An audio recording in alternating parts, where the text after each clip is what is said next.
Avant de plonger dans cette histoire incroyable, pensez à vous abonner à la chaîne et à activer la cloche. Ici, chaque récit a quelque chose à dire, et vous ne voudrez pas en manquer un seul. Le vent glacial s'engouffrait entre les bâtiments de la ville, faisant claquer les panneaux et soulever les journaux abandonnés sur le trottoir. Dans une ruelle sombre, entre deux immeubles en briques rouges, un homme avançait lentement, emmitouflé dans un manteau trop grand pour lui. Ses chaussures étaient trouées, ses mains gercées, et son visage portait les stigmates de plusieurs hivers passés dehors.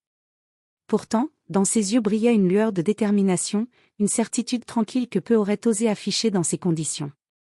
Il atteignit enfin le grand hôtel au marbre étincelant, aux colonnes majestueuses et aux portes en bois sculpté.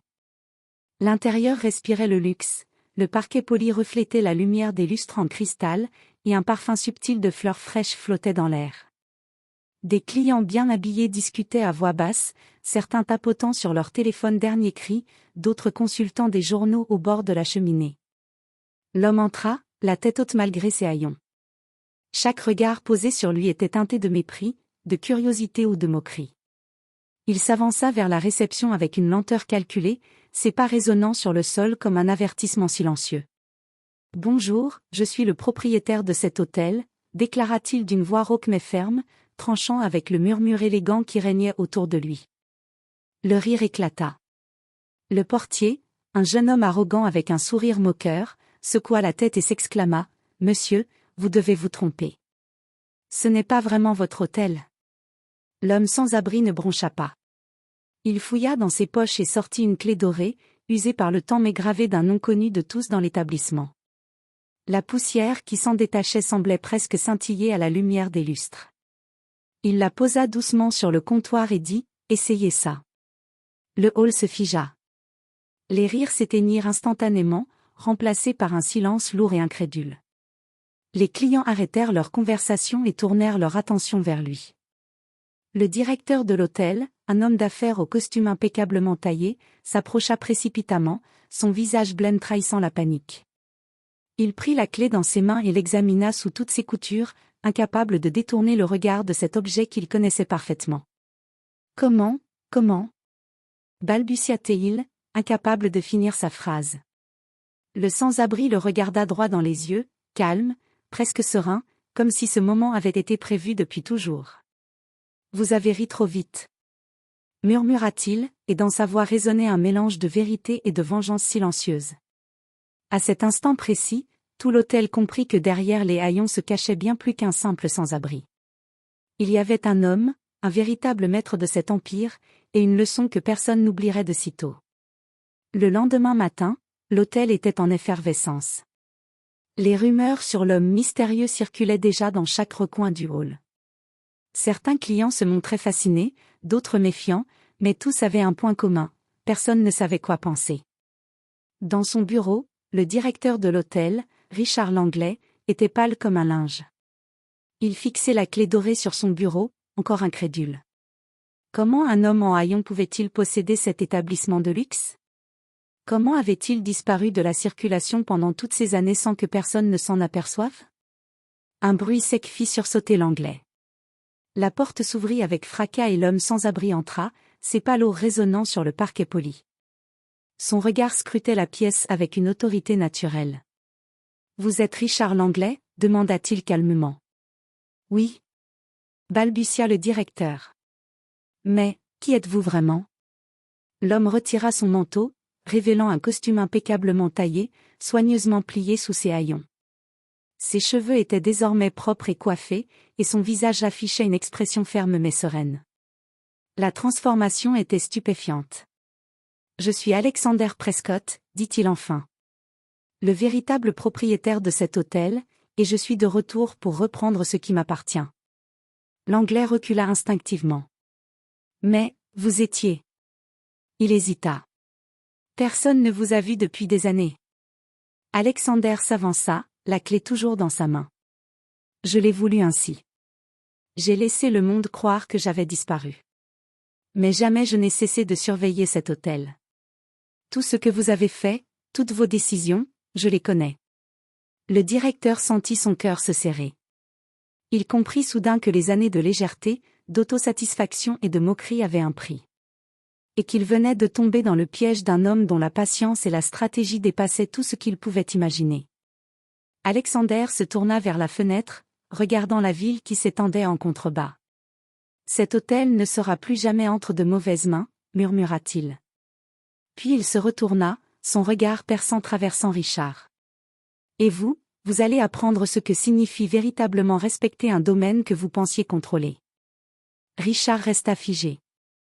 L'homme qu'il avait ignoré, moqué et sous-estimé venait de revenir, et avec lui, un vent de changement que personne dans cet hôtel n'était prêt à affronter. Le lendemain matin, l'hôtel semblait presque différent. Le personnel marchait sur des œufs, jetant des regards inquiets vers Alexander Prescott, qui se promenait dans les couloirs avec une assurance silencieuse. Son simple passage suffisait à faire taire les bavardages et à ralentir les pas les plus pressés. Alexander se rendit directement dans la salle de réunion, où Richard Langlais avait convoqué les principaux responsables de l'hôtel. Le visage crispé par la peur et la honte, chacun attendait que le propriétaire révèle son plan. « Vous croyez tous que j'ai disparu ?» commença Alexander, sa voix grave résonnant dans la pièce. « Mais je vous ai observé. Pendant des années, j'ai suivi vos décisions, vos négligences, et vos erreurs. » Un murmure parcourut la salle. Plusieurs responsables échangèrent des regards paniqués. Alexander continua, « Cet hôtel est mon héritage. Tout ce que vous avez fait pour l'entretenir ou pour le dégrader, je l'ai vu. » Il sortit un petit carnet de sa poche. Ce carnet contient toutes vos évaluations de performance, vos notes, vos erreurs, et même vos manipulations les plus discrètes. Croyez-moi, rien ne m'a échappé. Il fit défiler les pages devant eux. Les regards se figèrent, certains employés se sentant trahis, d'autres effrayés par la précision et la profondeur de la surveillance. Alexander s'arrêta sur une page particulière, et tous les yeux se tournèrent vers lui. « Richard, vous pensiez que je ne saurais jamais ce que vous avez fait lors de l'inauguration du nouveau spa. » Sa voix était maintenant plus froide. « Les fonds détournés, les fournisseurs trompés, tout est noté ici. Et vous paierez le prix pour chaque erreur. » Richard sentit la sueur lui couler dans le dos. Il essaya de parler, mais aucune parole ne sortit. Alexander le regardait avec une telle intensité que le directeur en venait presque à se sentir coupable de sa propre existence. Puis Alexander changea de ton, le rendant presque charismatique et rassurant. « Mais ce n'est pas seulement pour punir. Mon retour est aussi une chance de reconstruire, de redonner à cet hôtel son prestige et sa grandeur. Mais pour cela, la loyauté, le respect et la compétence ne sont plus optionnels. » Un silence pesant suivit. Chacun comprenait que l'homme en face d'eux n'était pas seulement un propriétaire revenu d'entre les ombres, mais un maître stratège capable de transformer l'hôtel et de révéler tous les secrets que le personnel croyait enfouis. Alexander referma son carnet et quitta la salle, laissant derrière lui un mélange de peur, d'admiration et de curiosité. L'hôtel n'était plus le même. Et tous savaient que les jours à venir seraient déterminants, car le véritable propriétaire était de retour, et il ne pardonnait rien. Les premiers jours du retour d'Alexander Prescott furent comme un vent glacé traversant l'hôtel. Chaque employé sentait que rien ne serait plus jamais pareil. Les bavardages, les arrangements en coulisses et les petites magouilles qu'ils croyaient invisibles se révélaient désormais sous le regard implacable de leur propriétaire. Alexander commença sa journée tôt, inspectant chaque étage, chaque chambre, chaque recoin de l'établissement. Il remarquait tout, un rideau mal ajusté, une tache sur le tapis, un accueil trop familier envers certains clients. Rien n'échappait à son œil attentif. Dans la cuisine, il interpella le chef exécutif, Marcus A. « Marcus, je veux que vous refassiez le menu du restaurant. Nous allons offrir une expérience digne du nom de cet hôtel, pas une simple série de plats médiocres. Et je veux que chaque ingrédient soit choisi avec soin, pas acheté au hasard pour réduire les coûts. » Marcus, surpris et intimidé, hocha la tête. « Bien sûr, monsieur Prescott. Je m'en occupe immédiatement. » Alexander se tourna ensuite vers le personnel de la réception. « J'ai entendu des rumeurs selon lesquelles certains clients ont été mal accueillis. Cela doit cesser.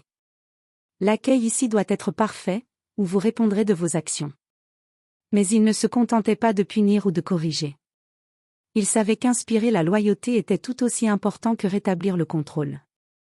Ainsi, il commença à parler personnellement à chaque employé, les interrogeant sur leurs ambitions, leurs idées pour améliorer l'hôtel et même sur leur vie personnelle. Ceux qui montraient honnêteté et engagement trouvaient en lui un mentor inattendu, tandis que les manipulateurs et profiteurs se voyaient directement confrontés à leurs erreurs. Le soir, Alexander se rendit dans son ancien bureau, un endroit que peu de gens avaient eu la chance de visiter. Il s'assit derrière son bureau, tenant à nouveau le poids de son hôtel entre ses mains. Les souvenirs de son passé refirent surface, le jour où il avait hérité de l'établissement, les défis initiaux, et finalement sa disparition calculée, qui avait été une manœuvre stratégique pour tester le personnel et identifier les vrais talents. Pendant ce temps, les rumeurs sur son retour se répandaient dans toute la ville. Les clients venaient observer l'homme mystérieux qui, soudé à Hayon, avait repris possession de son empire. Certains étaient fascinés, d'autres envieux, et tous savaient que l'hôtel Prescott n'était plus simplement un lieu de luxe, mais un symbole de puissance et de détermination. Cette première semaine marqua un tournant. Alexander ne se contentait pas de reprendre l'hôtel, il semait la peur, le respect et l'admiration, tout en préparant le terrain pour des changements encore plus radicaux qui allaient secouer l'établissement jusqu'à ses fondations. Quelques jours après son retour, Alexander Prescott décida qu'il était temps de révéler certaines vérités au personnel et de confronter ceux qui avaient abusé de son absence. L'hôtel, habituellement un lieu de routine et de confort, se transforma en un champ de tension où chaque employé se demandait qui serait le prochain à être confronté. Alexander convoqua une réunion spéciale dans le hall principal. Les employés s'alignèrent, nerveux et silencieux. Même Richard Langlais, le directeur, sentait son cœur battre à un rythme effréné. Alexander s'avança au centre de la salle, la clé dorée toujours accrochée à sa poche, symbole de son autorité retrouvée. Pendant mon absence, certains d'entre vous ont cru pouvoir agir à leur guise, commença-t-il, sa voix grave résonnant dans tout le hall. Mais sachez que rien n'a été oublié, rien n'a été ignoré.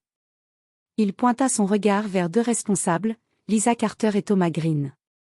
Lisa, tu as falsifié les rapports de réservation pour couvrir des erreurs coûteuses. Thomas, tu as profité de ton poste pour détourner des fonds destinés à la rénovation des suites. Les deux employés blanchirent, incapables de dire un mot. Alexander poursuivit, ces actions ont nui à l'hôtel, à ses clients et à sa réputation. Vous pensiez que j'étais loin, mais j'ai observé chaque détail. Puis, dans un geste inattendu, il sortit deux enveloppes et les remit à chacun d'eux. Voici ce que vous devez rendre.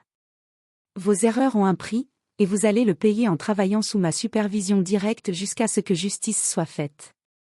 Le silence dans la salle était palpable.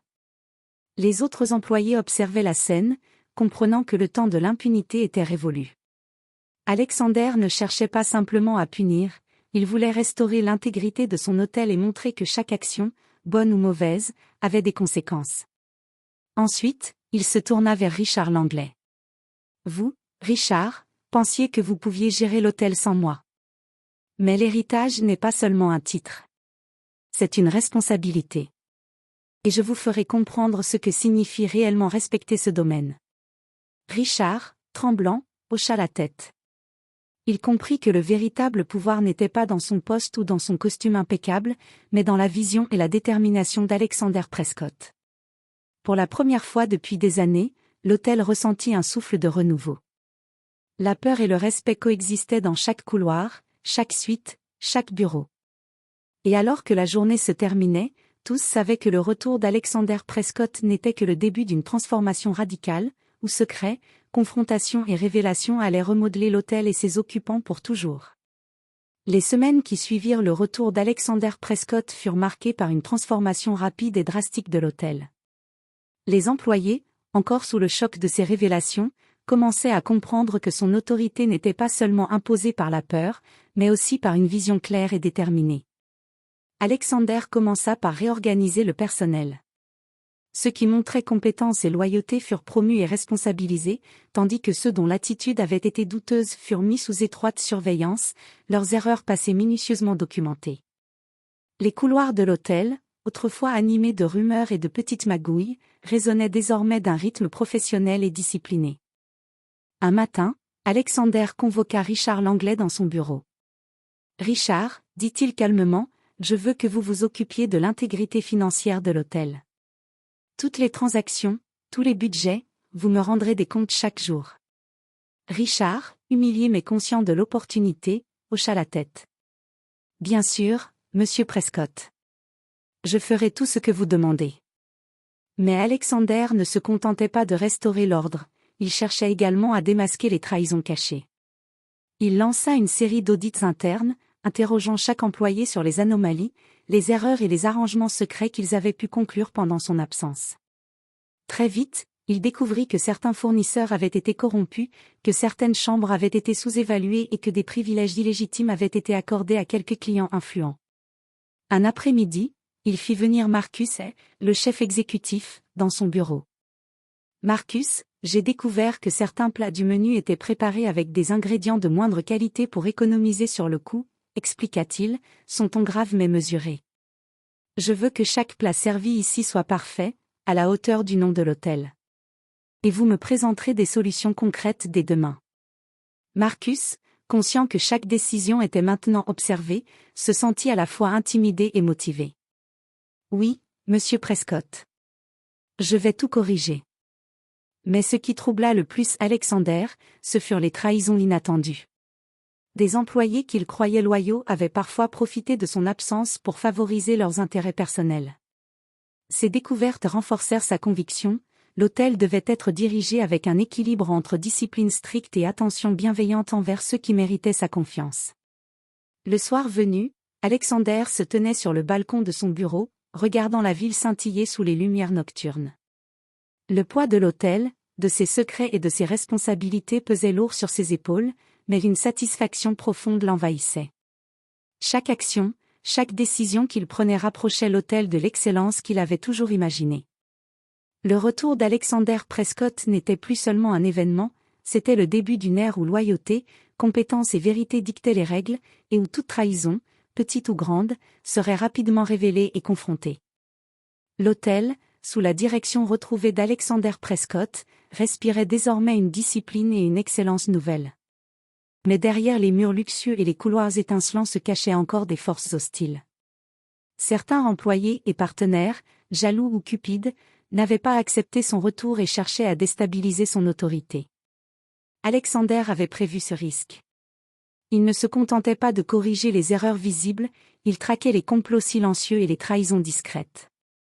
Chaque réunion, chaque interaction devenait un test, une façon de repérer ceux qui prétendaient être loyaux mais agissaient dans l'ombre pour leur propre intérêt. Ce matin-là, il convoqua Richard Langlais dans son bureau. « Richard, je veux que vous soyez vigilant, » dit Alexander.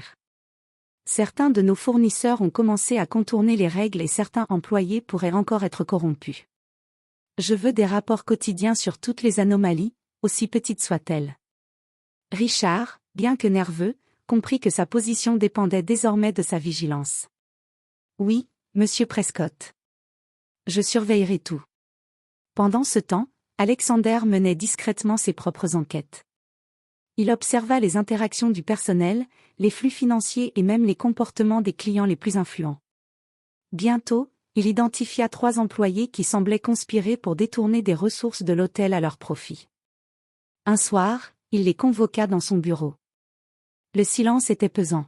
« Vous pensiez pouvoir profiter de mon absence, » dit Alexander calmement, « mais vos actions ont été observées et documentées. » Les 3 employés, figés, comprirent que leur tentative de manipulation avait échoué.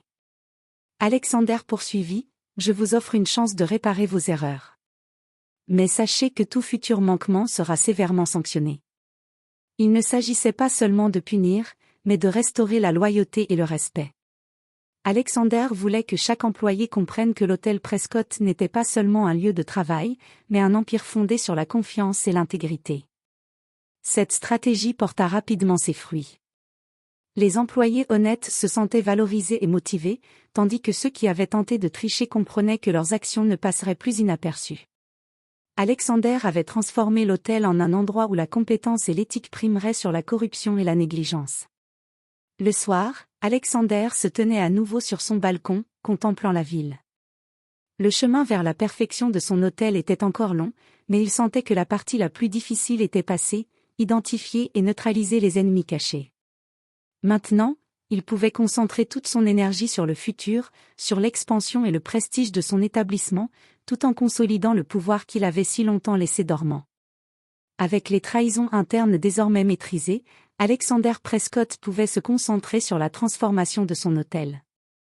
Ce n'était plus seulement une question de discipline ou de contrôle, il voulait que l'établissement devienne un symbole de luxe, d'innovation et d'excellence. Il commença par rénover les suites principales, introduisant des éléments de design exclusifs et des technologies de pointe. Chaque chambre devait offrir une expérience inoubliable, du parfum subtil dans l'air aux draps soigneusement choisis, en passant par les services personnalisés pour chaque client.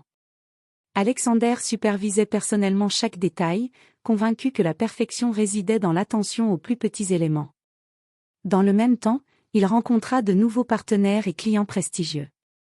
Lors d'une soirée de gala organisée dans le hall de l'hôtel, les invités furent frappés par la transformation. L'ambiance, l'élégance et le raffinement témoignaient du talent et de la vision d'Alexander. Les rumeurs sur son retour avaient attiré des investisseurs et des célébrités, et l'hôtel devint rapidement le centre de la haute société de la ville. Mais tout ne se déroulait pas sans défi. Certains anciens employés, humiliés par les révélations et les sanctions, tentaient encore de nuire à la réputation de l'hôtel. Alexander, conscient de ces tentatives, multipliait les contrôles et les audits surprises.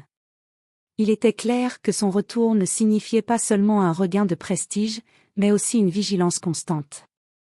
Une nuit, il fit venir Marcus, le chef exécutif, dans la nouvelle cuisine rénovée. « Marcus, je veux que chaque plat raconte une histoire, dit-il. Que chaque client, dès la première bouchée, ressente l'excellence de notre hôtel. » Marcus, inspiré par la passion et la vision d'Alexander, se mit immédiatement au travail, redoublant d'efforts pour atteindre cette perfection culinaire. De son côté, Richard Langlais avait trouvé une nouvelle motivation. Sous la surveillance directe d'Alexander, il devint méticuleux et efficace, transformant la gestion financière en un modèle de rigueur et de transparence. L'hôtel commençait à briller non seulement par son luxe, mais aussi par sa solidité organisationnelle. À la fin de la semaine, Alexander se tenait une fois de plus sur le balcon de son bureau, observant les lumières scintillantes de la ville. Pour la première fois depuis son retour, il ressentit une véritable satisfaction. L'hôtel Prescott renaissait, fort et élégant, et son influence s'étendait bien au-delà des murs de l'établissement. Cependant, il savait que ce succès venait avec de nouvelles responsabilités et que d'autres défis l'attendaient. Des ennemis extérieurs, jaloux ou malveillants, pouvaient encore tenter de déstabiliser ce qu'il avait reconstruit. Mais Alexander Prescott était prêt. Sa vision était claire, et rien ni personne ne l'empêcherait de transformer son hôtel en un empire incontournable. Alors que l'hôtel Prescott atteignait un nouveau sommet de prestige et de reconnaissance, une menace inattendue se profilait à l'horizon. Un partenaire commercial influent, Grégory Delmont, propriétaire d'une chaîne concurrente, commença à utiliser ses contacts pour discréditer l'hôtel. Il diffusait de fausses rumeurs sur la qualité des services et tentait de détourner les clients haut de gamme vers ses propres établissements. Alexander Prescott apprit la situation grâce à Richard Langlais, qui suivait de près les communications et les réseaux sociaux. « Monsieur Prescott, dit Richard avec un ton grave, Delmont essaie de ternir notre réputation. Il manipule certains médias et même quelques clients influents pour nous nuire. » Alexander fronça les sourcils. Alors il pense pouvoir déstabiliser mon hôtel par des mensonges et des manipulations ? Très bien, nous allons lui montrer la force de notre excellence et de notre intégrité. Le soir même, Alexander organisa un événement exclusif pour les clients les plus influents et les médias de la ville. Tout devait être parfait, le hall était illuminé par des lustres scintillants, la musique était harmonieuse et chaque détail, du service au plat, reflétait l'excellence qu'Alexander imposait depuis son retour. Lors de l'événement, il invita discrètement Grégory Delmont à assister à la soirée. L'homme arriva, confiant, certain que l'hôtel Prescott serait vulnérable aux attaques de sa réputation. Mais à mesure que la soirée avançait, il réalisa que tout était orchestré pour démontrer la perfection de l'établissement et la compétence du personnel. Chaque critique potentielle fut transformée en admiration, chaque doute dissipé par l'excellence des prestations. À la fin de la soirée, Alexander s'approcha de Delmont. « Vous pensiez pouvoir intimider mon hôtel et ses employés, dit-il calmement. Mais la vérité est simple, la qualité, l'intégrité et la discipline triomphent toujours. Votre influence n'a ici aucun pouvoir. Delmont, furieux mais impressionné, dut admettre sa défaite silencieuse. Il quitta l'hôtel, comprenant qu'Alexander Prescott n'était pas un simple propriétaire revenu d'entre les ombres, mais un maître stratège capable de protéger et d'élever son domaine, quel que soit l'adversaire. Cette confrontation renforça la réputation de l'hôtel et l'autorité incontestée d'Alexander. Les employés se sentaient inspirés et fiers de faire partie d'un établissement capable de surmonter les attaques extérieures, tandis que les clients et partenaires comprenaient que l'hôtel Prescott était dirigé par un homme déterminé, brillant et inflexible. Pour Alexander, cette victoire n'était pas seulement contre Delmont, mais contre toute idée que son hôtel pourrait être menacé. Il avait montré que son retour n'était pas une simple apparition, c'était le début d'une ère où son empire serait invincible, grâce à la discipline, l'excellence et la vision d'un homme qui ne laissait rien au hasard. Alors que l'hôtel Prescott semblait invincible et que sa réputation atteignait des sommets, un événement inattendu vint ébranler l'équilibre que Alexander Prescott avait patiemment reconstruit. Un vieil ami d'enfance, Samuel Whitmore, fit son retour en ville. Samuel et Alexander avaient partagé des années d'amitié intense, mais une trahison passée avait laissé des cicatrices profondes. Samuel n'était pas venu par hasard. Il avait appris le retour d'Alexander et voulait exploiter une faille dans l'hôtel, utilisant des secrets du passé pour le déstabiliser. Dès son arrivée, il fit circuler des rumeurs insinuant qu'Alexander n'était pas le véritable propriétaire et que son retour n'était qu'une mise en scène pour manipuler le personnel et les clients. Richard Langlais alerta immédiatement Alexander. « Monsieur Prescott. Samuel Whitmore est à l'hôtel. Il semble vouloir semer le doute sur votre légitimité et votre autorité. » Alexander, imperturbable, fronça les sourcils. Samuel a toujours été ambitieux, mais il ne comprend pas que certaines choses ne s'achètent pas et ne se manipulent pas. Ce soir-là, Alexander décida de confronter son ancien ami. Dans le salon privé de l'hôtel, il attendit Samuel, qui arriva avec un sourire qui mêlait arrogance et nostalgie. « Alexander. » Commença Samuel, tu penses pouvoir tout contrôler, mais certains secrets ne restent jamais enfouis. Alexander le regarda calmement, sans un mot. Les secrets ne détruisent que ceux qui les utilisent pour nuire, répondit-il. Toi et moi savons que la vérité finit toujours par apparaître. Et ce soir, je vais te montrer que l'hôtel Prescott n'est pas une question de passé, mais de présent et d'avenir. La confrontation fut intense. Samuel tenta de raviver de vieilles rancunes et de manipuler des employés pour semer la discorde, mais Alexander, grâce à sa vigilance et à sa maîtrise des faits, neutralisa chaque tentative. Il démontra que sa légitimité n'était pas seulement liée à l'héritage, mais à sa vision, son intelligence et son autorité incontestable. À la fin de la soirée, Samuel comprit qu'Alexander avait non seulement reconquis son hôtel, mais qu'il avait surpassé toutes les trahisons passées. « Tu as changé. » murmura Samuel, mêlant admiration et amertume. Alexander répondit simplement, « Les épreuves forgent les hommes. Les loyaux prospèrent, les traîtres disparaissent. » Le retour de Samuel avait été un test. Alexander avait non seulement prouvé sa légitimité face au passé, mais il avait aussi consolidé son contrôle sur l'hôtel et sur ceux qui doutaient encore de lui. Les fantômes du passé étaient désormais domptés, et l'hôtel Prescott brillait plus fort que jamais, prêt à affronter tout ce que l'avenir pourrait réserver. L'hôtel Prescott, après des semaines de réorganisation, de confrontation et de révélation, était devenu le symbole ultime de l'excellence, de la discipline et de l'intelligence stratégique.